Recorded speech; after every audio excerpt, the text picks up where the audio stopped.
그 윤석열 내란 관련한 1심 선고가 19일에 있지 않습니까? 네. 그거 앞두고 지금 지규현 판사가 서울 북부지법으로 인사 이동을 한다라는 소식이 전해지면서 이거 19일에 선고가 제대로 이루어지는 거 맞아? 라는 불안감이 약간 나오고 있어요. 어떻게 네. 보세요?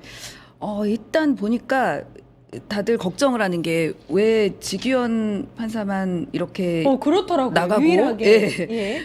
우인성, 백대현, 이진관 판사 그대로인데 왜 혼자 나가지 해서 근데 뭐 제대로 된 설명도 없고 뭐 그래서 저도 걱정돼서 이렇게 봤더니 이 임기가 그 지규현 부장만 3년이 이미 됐어요. 중앙지법에 3년이 있으면은 거기 계속 못 있고 이제 어딘가로 가야 되는데 그래서 떠나는 상황이고 나머지 부장들은 1년이나 2년밖에 안 됐기 때문에 잔류하는 거고 걱정 안 해도 되고 그리고 보니까 이제 윤석열이 여러 번 재판에 안 나온 이력이 있으니까 이 걱정이 되는 거잖아요. 보통 저도 이렇게 그 재판하다 보면은 부득이하게 이제 뭐 불구속된 피고인의 경우에는 그날 사정이 있을 수가 있거든요. 선고일이지만 뭐 해외 출장이 있다거나 아니면 개인적으로 어떤 뭐 정말 중병이어서 뭐 병원에 가야 된다거나 그러면은 그날 그날 출석을 못 하겠다. 그러면 선고를 한 달 이렇게 미뤄주는 경우가 있더라고요. 그래서 민주당에서는 그런 경우일까봐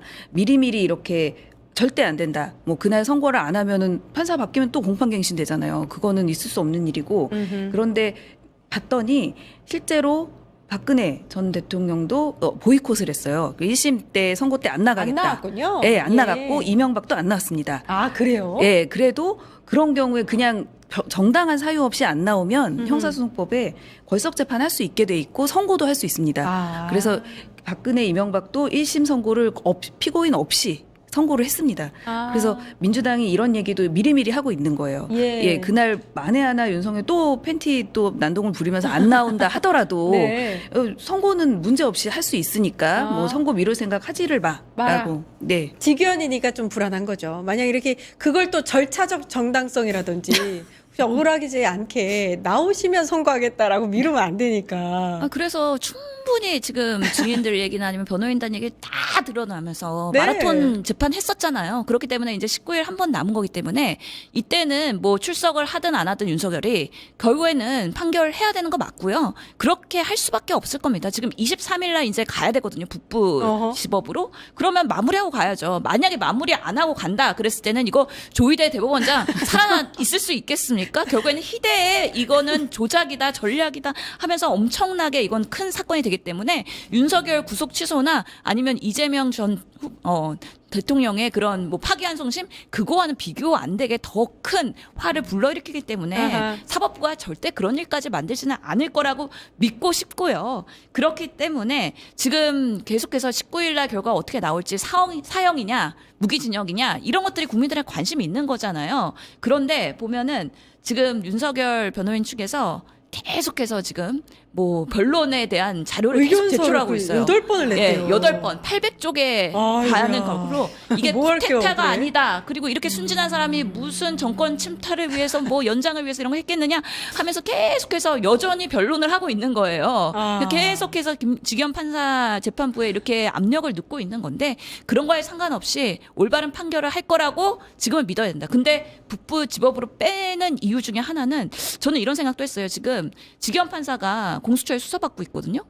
그 룸사롱 사건 있잖아요. 네네네네. 그래가지고 윤리감찰단에서 사실은 아직도 우리는 수사 중입니까? 예, 판별할 수 없다. 아직까지 그 룸사롱에서 1인당 100만 원 이상의 그런 근거를 확인할 수가 없었기 때문에 우리는 이거에 대해서 징계를 못한다라고 유예하고 공수처 수사를 지켜보기로 한 건데 공수처에서 이 부분에 있어서 수사를 하다가 지금 결과가 안 나오고 있어요. 그 결과 빨리 나와야 되는데 지금 그동안에 보도된 거 보면은 일부의 그 업주가 300만 원 이상 결제한 거에 대해서 증언을 했고 그렇기 때문에 이거는 뭔가 청탁금지법이나 이런 부분에 있어서 문제가 있을 소지가 있는데 그래서 공수처에서 그 룸사롱에 압수수색 하려고 했는데 신용카드랑 이런 부분에 있어서 못했죠, 거기까지. 그거를 필당했잖아요. 그래서 지금 수사가 난망해 있는 부분이거든요. 그래서 이게 사실은 결과가 나와야 돼요. 근데 어떻게 되든 간에 지규현 판사는 이미 판사로서의 국민적 신뢰는 잃었잖아요. 예. 그렇기 때문에 중앙지법에서 좀 북부지법으로 아하. 사이드로 빼는 거 아니냐. 한직으로. 예, 아하. 그런 생각도 해봤어요. 그래서 조희대 예. 이 대법원장이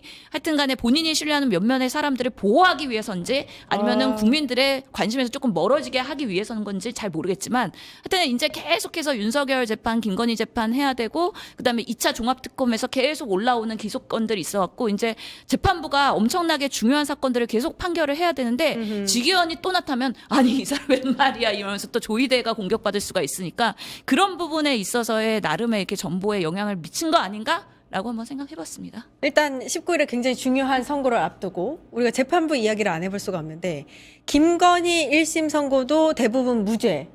그리고 명태균, 김영선도 전부 다 무죄. 그런데 어제 곽상도 아들 관련해서도 또 무죄를 했어요. 근데 이건 진짜 말이 안 되지 않습니까? 6년이란 30대 남자에게, 청년에게 50억의 퇴직금을 주는 경우가 어디 있어요? 그러니까요. 그러니까 뇌물을 퇴직금으로 주면 무죄다라는 식의 공식이 이제 전국에 성립이 된 거죠. 그리고 곽상도 같이 전에 뭐 검찰에 권력이 있었고 민정수석까지 했던 사람을 계속 기소를 해가지고 재판에 넘기면 공소권 남용이라고 공소 기각이다. 이 두 가지 법칙을 알려줘가지고 진짜 사법부를 더 이상 믿기가 되게 힘들게 됐습니다. 예.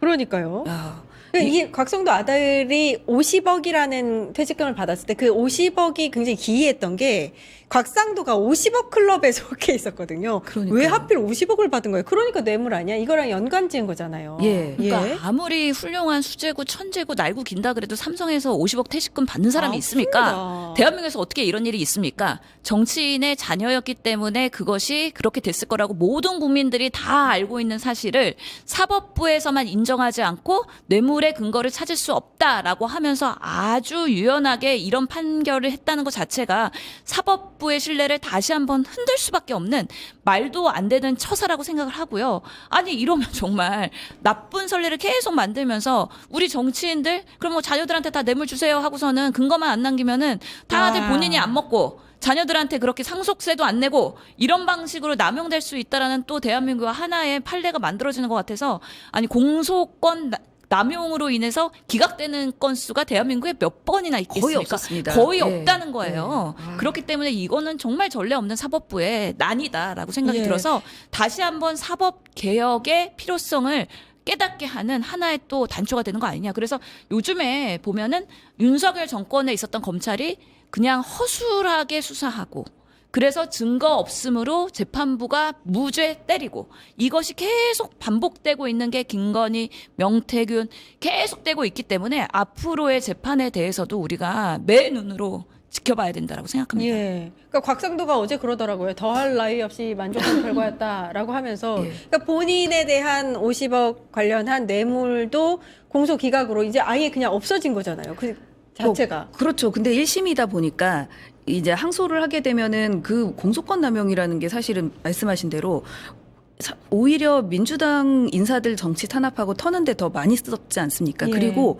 정말 억울한 국민들 많습니다. 예. 변호인을 쓸 수 없거나 아니면 국선 정도 간신히 쓰는 그런 변호인, 피고인들의 경우에는 검찰의 무리한 수사, 기소 때문에 정말 그 유죄로 되는 경우가 있는데 누가 봐도 이 경우는 뭐 허위 자백을 유도했다거나 위법 수집 증거로 해서 아니면은 하지 말아야 될 공소를 억지로 했다거나 공소권 남용이 될 사안이 거의 다 공소권 남용이 된 적이 없거든요. 왜 곽상도에게만 그런 게 적용돼야 되는 것인지 이례적인 예. 상황이. 그래서 이 경우는 반드시 항소를 해서 이 상황을 다시 한번 공소 기각이 아니라 이 유죄를 받아야 되는데 곽상도는 자기가 무죄 받은 줄 알고 공소 기각이 아니라 예. 아들이 왜 받았는지 모르겠고 뭐 이러면서 해맑게 그러면서 자기가 피해자 코스프레를 합니다. 예. 검찰에 뭐 탄압을 받았다면서 뭐 소송 민사 법적 손해 대응한대요. 예. 이게 아마도 검찰에게 뭐 항소하지 마라라는 식의 압력을 개인적으로 넣는 것 같은데 이거는 이렇게 유전 무죄 뭐 이렇게 하면서 유권 무죄 이렇게 되는 경우에 그 유검 무죄 다 되지 않습니까? 그래서 이런 상황은 반드시 항소를 해서 정당한 판결을 받아야지 이 재판 자체가 1심 자체가 그 50억 클럽을 확인해 준 거라고 전 보입니다. 왜냐하면 50억 클럽 자체가 그 법조 카르텔과 뭐 이런 뭐 개발업자들의 유착이었지 않습니까? 근데 하필 곽상도와 그 아들에게만 공소기각과 무죄를 준다? 이거는 반드시 항소를 해서 밝혀내야 될 진실입니다. 이게 공소 기각을 해도 검찰이 항소를 할 수 있군요. 그러면 2심이 진행되는 건가요? 2심을 해야죠. 네. 왜냐하면 이제 본안을 판단하지 않고 그 들어가 공소 유무죄를- 자체만. 예. 그럼 공소장을 변경해서 다시 뭐 기소를 하게 되는 건가요? 아니면 이 경우는 그냥 기소한 것 자체에 대해서 공소권 남용이라고 이제 재판부에서 판단을 한 건데 2심 재판부는 달리 판단할 수도 저는 있다고 봅니다. 예, 알겠습니다. 뭐 이거 지켜봐야 될 것 같습니다. 재판부가 빠르게 좀 정상화됐으면 하는 그런 바람입니다. 정치하는 언니들 여기까지 하겠습니다. 신현영, 홍정민 전 민주당 국회의원님 고생해 주셨습니다. 감사합니다. 감사합니다. 예. 네, 저는 내일 오후 4시 50분에 다시 찾아뵙겠습니다. 함께해 주신 여러분 감사합니다. 증권통합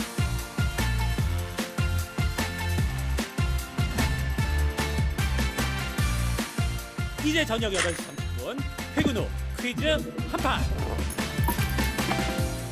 혼자 하지 마세요. 같이 해요.